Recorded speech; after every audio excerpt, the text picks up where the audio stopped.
And then also during this time, I found ECW in the middle of the night because growing up in Connecticut, we had MSG Network, and I believe it was at 2 a.m. Sunday morning, so late Saturday night is when it would appear. And I also remember seeing another memory. My time frames, the older you get, time frames kind of blur. But the first ECW thing I remember seeing was Rey Mysterio Jr. and I think it was Juventud. Could have been Psychosis, but I think it was Ray and Hoovy. It was a Mexican death match, and they were wrestling all throughout the arena. And outside, somebody did a hurricanrana in snow off of the hood of a car, and I was like, "What am I watching? This is Wow. amazing!"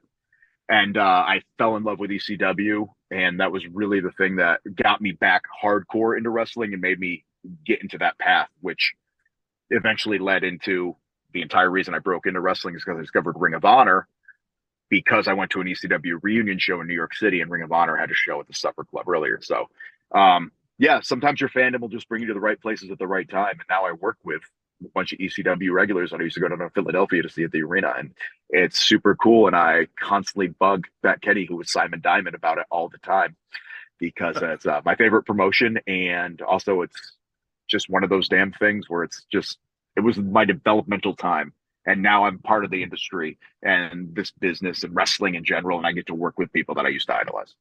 That is super cool, and ECW must have been such a culture shock for you because if you're watching during the Hogan era, the Rock Yeah, and wrestling and everything like that, then you start falling out of it, and then you come back and you see the gritty ECW. It's just such a different product, and I can see why it would be appealing. Like I'm guessing, I don't know your age at the time, but I'm guessing you're like a teenager at that point. I'm 40 now, so I was about 96, 13, 14, Yeah, so right at that's that perfect developmental age. period. So the music, the women, I mean, Gil McGillicuddy, Francine, whoa. Just the music and everything else as well, using legit music that we hear on the alternative radio stations. It had a vibe, it had a feeling. It was edited to the MTV generation, which was me. And it just hit on all cylinders.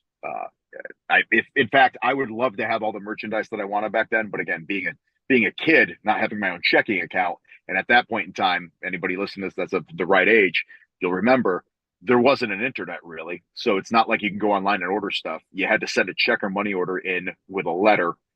What the hell? It was a crapshoot. You might never get the thing in the mail.